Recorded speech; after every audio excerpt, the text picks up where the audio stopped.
Witajcie, jesteśmy na gospodarstwie u pana Andrzeja. Jesteśmy teraz na polu, które ma 400 hektarów. Jest ogrodzone podkładami kolejowymi, betonowymi, żeby zwierzyna nie wchodziła dzika do środka, chociaż pan Andrzej ma też tu swoje zwierzęta dzikie, które tu żyją. I chcę wam pokazać z drona te ogrodzenie.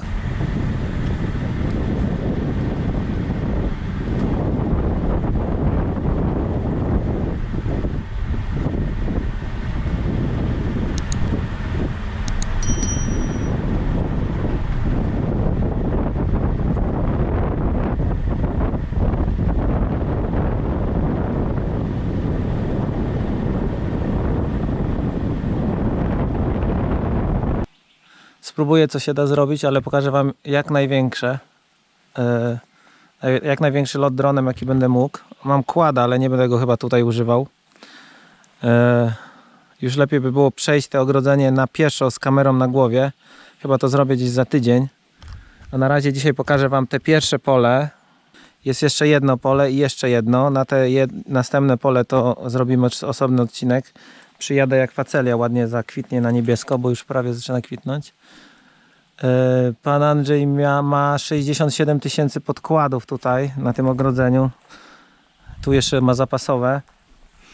67 tysięcy podkładów kolejowych razy, nie wiem ile jeden waży, ile to jest tysięcy ton. Jeżeli widzieliście takie ogrodzenie gdzieś w Polsce, to dajcie znać, czy takie coś w ogóle istnieje gdzieś indziej. Nie wejdę tutaj z przodem na te podkłady, nie róbcie tego, bo jak któryś się poluzuje, to przygniecie wszystkich i zabije. Jak już wchodzicie na takie podkłady, czego wam nie pozwalam, to musicie wejść tutaj bokiem. Bokiem jak wejdziecie na takie podkłady, to się nie zawali na bok, a tam jak zruszycie chociaż jeden, to poleci jak lawina. No jeszcze najważniejsza rzecz tutaj. Pan Andrzej ma ponad 500 uli. Rośnie tutaj 166 hektarów faceli. Jak jadę tu za 2 tygodnie, facelia będzie już rozkwitnięta i tu będzie pięknie niebiesko. I zrobimy duże ujęcie. Jest facelia, gryka, tutaj jęczmień widzę. I jedna uprawa, której nie mogę rozpoznać tam. Jeszcze wam powiem, że ta farma jest około 20 km tylko od mojej głównej bazy. Także niedaleko. Zawsze chciałem tu przyjechać i nagrać dronem to ogrodzenie. Już rok temu miałem tu być. Dron jest już gotowy. Start engine.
Jest jeszcze jedna ważna sprawa. Te wszystkie ule, które widzieliście z drona z ujęć, jest ponad 500 matek, tak jak wam mówiłem, 500 uli.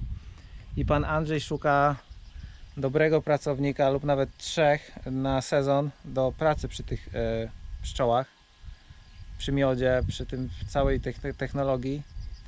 I potrzebny jest 1 do 3 pracowników do końca tego sezonu. Także jak ktoś z was jest zainteresowany, to piszcie maila do mnie. Mój e-mail znajdziecie w zakładce informacje na moim kanale. Jest zakładka informacje, tylko musicie wejść przez komputer, nie przez telefon.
Idziemy się przejechać samochodem. To co przejadę się, to wam pokażę z samochodu, a kolejny odcinek to nagram, jak przejdę pieszo całe ogrodzenie w koło. Wezmę kamerę na głowie, umieszczę i zrobię timelapsa, jak idę w koło, bo mój kład ma za wąski rozstaw kół i po prostu będę niszczył facelię i wszystkie uprawy. Tu mamy grykę, tam jest jęczmień, nie chcę tego niszczyć. Żebym miał na przykład szczeny KTM-a, to bym mógł KTM-em pojechać po jednej ścieżce, albo wezmę mój rower. Jadę, pokażę wam z poprzeczniaków, co samochód może przejechać, żeby nic nie zniszczyć, i pokażę wam, co mogę.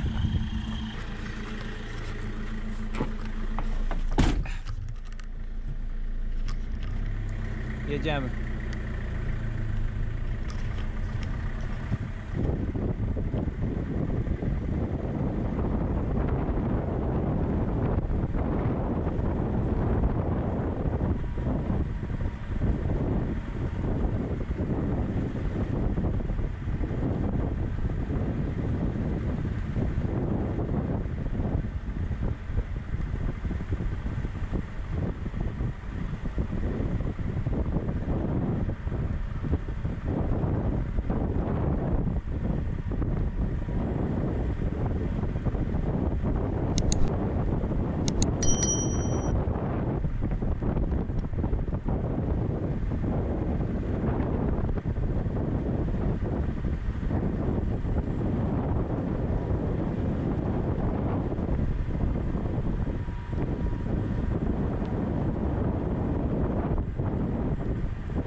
Jak wam się podoba, ale to nie koniec, dopiero jesteśmy kawałeczek.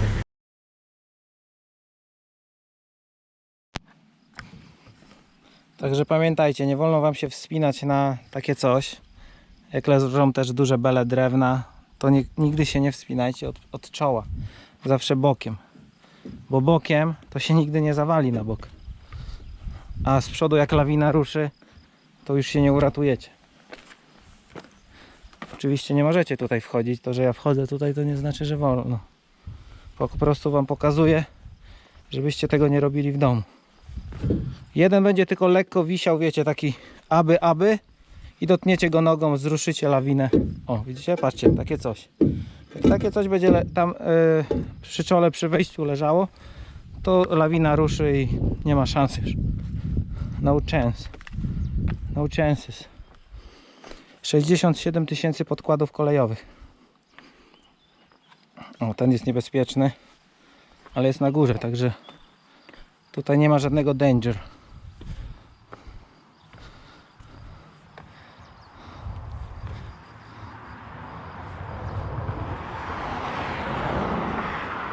Tutaj zobaczcie, jak jest niebezpiecznie. Tu jest najlepiej, ale też jest niebezpiecznie. Nigdy nie wchodzę od czoła. Te podkłady kolejowe to jest trasa Gorzów-Myślibórz. Leżały na tej trasie Gorzów-Myślibórz. Były położone w 1985 roku jako nowe. Ściągali wtedy, żwirownia też jest pana Andrzeja. I te stawy hodowlane też. Jak polecimy na drugie pole w następnym odcinku, to pokażę wam jeszcze inne stawy hodowlane. Pięknie to wygląda z drona. I wracając do tych podkładów kolejowych, one były zmienione, mi się wydaje, że to był 82, 85 rok. I to jest ta trasa, co leci koło mojej głównej bazy. Czyli tam, gdzie się urodziłem i tam, gdzie mieszkam teraz. I te pole, co sialiśmy lucernę, co jest ten nasyp kolejowy i ten klin, to właśnie te tory tam leżały. Możliwe, że ja chodzę po torach teraz, które leżały koło mojego pola. Możliwe to jest. Takie jest prawdopodobieństwo. Jest szansa 1 do 67 000 tylko. Nie 1 do 14 milionów jak w dużym lotku, tylko 1 do 67 000. Nawet szanse tutaj wzrastają, bo chodzę po kilku. 10 na przykład, nie? I te tory kolejowe zostały zabrane, stal została zabrana, nie wiem, chyba przez PKP, no na pewno przez PKP, a pan Andrzej odkupił od nich te podkłady i zrobił sobie te piękne ogrodzenie. Niektórzy powiedzą, że to ogrodzenie wcale nie jest piękne, tylko szpeci, ale to jest taki ewenement i tu jest fajne miejsce, naprawdę tutaj jest fajne miejsce na farmę. Mało ruchliwe trasy tu są. No mi się podoba to dzieło sztuki. Bardzo mi się podoba to ogrodzenie.